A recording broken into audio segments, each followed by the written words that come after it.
السلام علیکم ورحمۃ اللہ وبرکاتہ حمدا کثیرا طیبا مبارکا فی اللہم صل وسلم علی نبینا محمد اعوذ باللہ من الشیطان الرجیم بسم اللہ الرحمن الرحیم وَإِذْ اور جس وقت جعلنا بنایا ہم نے البیت بیت اللہ کو مثابتاً ثواب کی جگہ للناس لوگوں کے لیے وامنا اور امن کی جگہ، ثواب سے مراد عبادت کی جگہ، وامنا اور امن کی جگہ، واتخذوا اور تم سب بنا لو من مقام ابراہیم مقام ابراہیم کو مصلی جائے نماز، وعہدنا اور وعدہ لیا ہم نے الی ابراہیم ابراہیم علیہ السلام کی طرف، واسماعیل اور اسماعیل علیہ السلام کی طرف، ان یہ کہ طہرا تم دونوں پاک کرو گے بیتیا میرے گھر کو، للطائفین طواف کرنے والوں کے لیے، والعاکفین اور اعتکاف کرنے والوں کے لیے، والرکع السجود اور رکوع اور سجود کرنے والوں کے لیے۔ اس آیت میں اللہ تبارک و تعالیٰ وہ واقعہ بیان فرما رہے ہیں کہ جب اللہ تعالیٰ فرماتے ہیں ہم نے بیت اللہ کو لوگوں کے لیے عبادت کی جگہ اور امن کی جگہ بنا دی ہے۔ حرمین شریفین دونوں ہی امن کی جگہ ہیں اور حرمت والی جگہ ہیں، یہاں پر لڑنا، فساد اور دنگا مچانا یہ سب جائز نہیں ہے۔ اور پھر اللہ تعالیٰ نے حکم دیا وَاتَّخِذُوا مِن مَقَامِ إِبْرَاهِيمَ مُصَلًّى مقام ابراہیم کو تم جائے نماز بنا لو، یعنی جب طواف کرو تو طواف کرنے کے بعد مقام ابراہیم پر 2 نفل ادا کرو۔ اور یہ مقام ابراہیم خانہ کعبہ سے کچھ ہی فاصلے پر آج بھی موجود ہے، جسے شیشہ کی گنبد نما عمارت میں محفوظ کیا گیا ہے۔ اس کو چھونا یا پھر جو ہے بطور برکت اس کے ساتھ کسی چیز کو لگانا جائز نہیں ہے۔ اس پر جو مسنون کام ہے اور جو اللہ تعالیٰ کا حکم ہے وہ یہی ہے کہ جب طواف مکمل کریں تو یہاں پر نماز پڑھ لیں۔ اس کے بارے میں حضرت عمر رضی اللہ تعالیٰ عنہ فرمایا کرتے تھے کہ 3 باتوں میں میری رائے اللہ کے علم کے موافق ہو گئی، جن میں سے ایک یہ تھی کہ میں نے کہا اے اللہ کے رسول صلی اللہ علیہ وآلہ وسلم کتنا ہی اچھا ہوتا اگر آپ مقام ابراہیم کو نماز کی جگہ قرار دیتے تھے۔ تو اس وقت اللہ تعالیٰ نے یہ آیت نازل فرمائی وَاتَّخِذُوا مِن مَقَامِ إِبْرَاهِيمَ مصلی، یعنی جب بھی طواف کرنے والے طواف کریں گے تو اسی مقام کے پاس 2 رکعت نفل نماز ادا کریں گے۔ تو آج کل چونکہ وہاں پر رش بہت ہوتا ہے اور بہت ساری دنیا عمرہ یا حج کرنے کے لیے گئی ہوتی ہے اور بہت ساری دنیا طواف کر رہی ہوتی ہے، تو مقام ابراہیم پر جگہ نہیں ملتی ہے نماز پڑھنے کی۔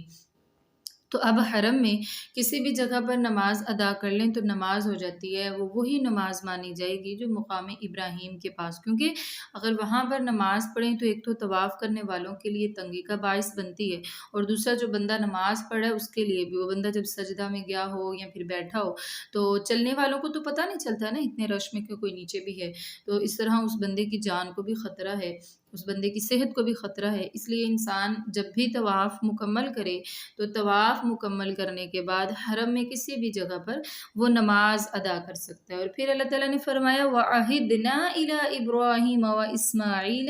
أَن طَهِّرَا بَيْتِيَ لِلطَّائِفِينَ وَالْعَاكِفِينَ وَالرُّكَّعِ السُّجُودِ، اور پھر ہم نے اپنے پیغمبروں یعنی اسماعیل اور ابراہیم سے وعدہ لیا کہ تم دونوں میرے گھر کو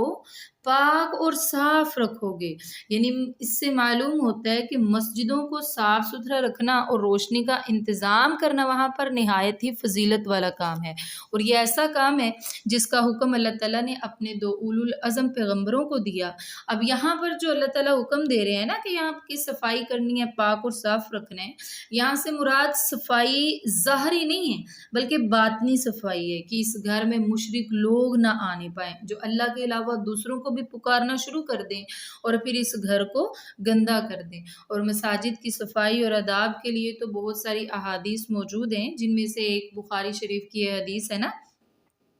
کہ ایک سیاہ فام عورت مسجد کی صفائی کیا کرتی تھی، چند دن وہ مسجد میں نظر نہ آئی تو آپ صلی اللہ علیہ وآلہ وسلم نے اس کے بارے میں پوچھا کہ وہ عورت کہاں ہے؟ تو صحابہ اکرام نے فرمایا وہ فوت ہو گئی، ہم نے اس کو دفنا دیا۔ تو آپ نے فرمایا مجھے کیوں نہ بتایا گیا اس کی وفات کے بارے میں، مجھے اب اس کی قبر کا نشاندہی کرو۔ جب آپ صلی اللہ علیہ وسلم کو بتایا گیا کہ وہ یہ قبر ہے تو آپ صلی اللہ علیہ وآلہ وسلم نے اس کے لیے نماز جنازہ پڑھی، یعنی اس کے لیے دعا کی تھی۔ اسی طرح مسجد میں بول و براز کرنا واش روم کے علاوہ بھی جائز نہیں ہے، چاہے مسجد کچی ہو یا پکی ہو، مسجد کے صحن میں بھی جائز نہیں ہے۔ حدیث میں آتا ہے کہ ایک بدھو آدمی مسجد میں آ گیا، گنوار سا تھا، اور اس نے آ کر ایک کونے میں مسجد کے پیشاب کرنا شروع کر دیا۔ لوگوں نے اس کو ڈانٹنا شروع کیا، لیکن چونکہ آپ صلی اللہ علیہ وآلہ وسلم تو رحمت للعالمین ہے نا، آپ صلی اللہ علیہ وآلہ وسلم نے لوگوں کو منع کیا ڈانٹنے سے، اور جب اس کا پیشاب مکمل ہو گیا تو آپ صلی اللہ علیہ وآلہ وسلم نے حکم دیا کہ وہاں پر پانی کا ایک ڈول بہا دیا جائے جس سے مسجد پاک ہو جائے گی۔ یعنی اگر کوئی اس طرح کا کام ہو جائے تو پانی کے ساتھ وہ کام صاف کیا جا سکتا ہے۔ اسی طرح اگر تھوک گر جائے تو تھوک کا کفارہ یہ ہے، تھوک گرا دی جائے تو تھوک کا کفارہ یہ ہے کہ پاؤں کے ساتھ مسل دیا جائے اس کو، یا پھر کسی چیز کے ساتھ اس کو صاف کر دیا جائے۔ مقصد ہے کہ اللہ کے گھروں کو پاک اور صاف رکھنا ہے۔ جس طرح بیت اللہ کو پاک رکھنے کا اللہ تعالیٰ نے حکم دیا ہے، اسی طرح مسجدیں بھی اللہ تعالیٰ کا گھر ہیں، ان کو بھی ہمیشہ پاک اور صاف رکھنا ہے۔ نمازیوں کی تکالیف کا احساس کرنا ہے کہ کسی کام سے دوسرے آنے والے نمازی، دوسرے آنے والے جو لوگ ہیں ان کو کسی قسم کی مشکل پیش نہ آئے، اور وہاں پر روشنی کا انتظام کرنے تاکہ لوگ خشوع و خضوع کے ساتھ اللہ تعالیٰ کی عبادت کر سکیں۔ وعید، اور جس وقت قال فرمایا ابراہیم نے، ربی میرا رب اجعل بنا دے ہادہ اس بلدن شہر کو، آمناً امن والا، ورزق و رزق دے اہلہ اس کے رہنے والوں کو، من الثمرات پھلوں سے، من جو کوئی بھی آمنا ایمان لائے، منہم ان میں سے، باللہ اللہ کے ساتھ، والیوم الآخر اور آخرت کے دن کے ساتھ۔ قال تو اللہ تعالیٰ نے فرمایا، ومن جو کوئی کفر کفر کرے گا، فأمتعہ تو میں فائدہ دوں گا اس کو اس دنیا میں، قلیلاً تھوڑا سا، ثم پھر استرہ میں کھینچ ڈالوں گا اس کو، یا پھر میں لے آؤں گا اس کو، یا ڈال دوں گا اس کو، الی عذاب النار آگ کے عذاب کی طرف دھکیل دوں گا، وبئس المصیر اور وہ تو بہت ہی برا ٹھکانہ ہے۔ یعنی حضرت ابراہیم علیہ السلام کی اس دعا کا اللہ تعالیٰ ذکر فرما رہے ہیں کہ جس میں انہوں نے کہا تھا، یا اللہ یہ شہر جو بالکل بے آباد بے ویران ہے، یا اللہ یہ ویران شہر کو تو امن والا بنا دے، اور پھر اب یہاں پر تو نہ کوئی سبزی ہے، نہ کوئی ہریالی ہے، نہ کوئی سبزہ ہے، تو یا اللہ اس کے رہنے والوں کو پھلوں سے رزق عطا فرما۔ تو دیکھیں حضرت ابراہیم علیہ السلام کی یہ دعا قبول ہوئی۔ آج بھی بے موسم پھل وہاں پر وافر مقدار میں ملتے ہیں، اور ہریالی بھی نظر آتی ہے، اور کتنا جو ہے پر رونق اور آباد شہر وہ ہو گیا ہوا ہے۔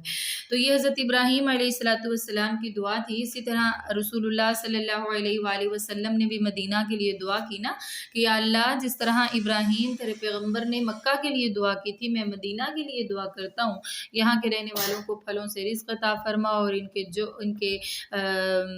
سا میں یعنی ان کے وزن پیمانوں میں برکتیں عطا فرما۔ اور پھر ایسے ہی جب رسول اللہ صلی اللہ علیہ وآلہ وسلم کے پاس صحابہ اکرام آئے کہ دیکھیں مکہ والوں کو تو کتنی آسانی ہے، وہ جب چاہیں طواف کر سکتے ہیں، تو ہمیں بھی کوئی ایسا مقام بتائیے جہاں پر ہم مدینے میں رہ کر وہ اجر پا سکیں۔ تو آپ صلی اللہ علیہ وآلہ وسلم نے فرمایا، مسجد قباء یعنی قبلتین میں جو بندہ 2 رکعت نفل ادا کرے گا اسے ایک مقبول عمرہ کا ثواب ملے گا۔ تو یہ سبحان اللہ شان ہے ہمارے اسلام کی کہ جس میں آسانیاں ہی آسانیاں رکھی گئی ہیں۔ تو حضرت ابراہیم علیہ السلام کی دعا کی طرف ذرا غور فرمائیں، انہوں نے کیا کہا تھا کہ وَرْزُقْ أَهْلَهُ مِنَ الثَّمَرَاتِ مَنْ آمَنَ مِنْهُمْ بِاللَّهِ وَالْيَوْمِ الْآخِرِ، یا اللہ جو نیک لوگ ہوں گے، ایمان والے ہوں گے، اللہ تجھ پر اور یوم آخرت پر ایمان رکھتے ہوں گے، ان کو یہ رزق عطا فرمانا۔ لیکن اللہ تعالیٰ نے کیا فرمایا، قَالَ وَمَنْ كَفَرَ فَأُمَتِّعُهُ قَلِيلًا ثُمَّ أَسْتُرُّهُ إِلَىٰ عَذَابِ النَّارِ وَبِئْسَ الْمَصِيرُ۔ یعنی رزق کی پابندی صرف یہ نہیں ہے کہ میں نیک ہی لوگوں کو عطا فرماؤں گا، ایسا نہیں ہے۔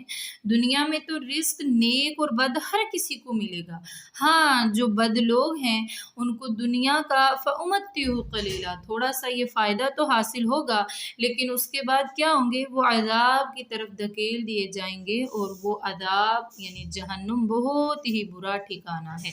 وَإِذْ، اور جس وقت یرفع بلند کر رہے تھے ابراہیم علیہ السلام القواعد دیواریں من البیت بیت اللہ کی، واسماعیل، اور اسماعیل علیہ السلام تو دعا کیا کر رہے تھے، ربنا، اے ہمارے رب، تقبل، تو قبول فرما، منا، ہم سے، ہمارے اس کام کو، انکا، بے شک، انت، تو السمیع، سننے والا، العلیم، جاننے والا ہے۔ یعنی حضرت ابراہیم اور حضرت اسماعیل علیہ السلام جب بیت اللہ کی دیواریں تعمیر کر رہے تھے، جب بیت اللہ اللہ تعالیٰ کے حکم سے بنا رہے تھے، تو اس وقت دونوں اولو العزم پیغمبر باپ اور بیٹا دعا کیا کر رہے ہیں، ربنا تقبل منا، یا اللہ ہم سے ہمارے اس کام کو جو تیرے حکم کی فرما برداری کرتے ہوئے ہم کر رہے ہیں نا، یا اللہ ہمارے اس کام کو قبول فرما، اپنی بارگاہ میں اس کو قبولیت کا شرف عطا فرما، انک انت السمیع العلیم، بے شک تو دعاؤں کو سننے والا بھی ہے، دلوں کے بھیدوں کو جاننے والا بھی ہے، ہمارا یہ کام خالصتاً تیری رضا کے لیے ہے، تو ہمارے اس کام کو قبول فرما۔ آج کا ہمارا سبق یہیں تک، اللہ تعالیٰ ہم کو بھی اپنی رضا کے لیے تمام کام کرنے کے، اپنے حکم کے تابع فرمان ہونے کی توفیق عطا فرمائے، آمین ثم آمین۔ السلام علیکم ورحمۃ اللہ وبرکاتہ۔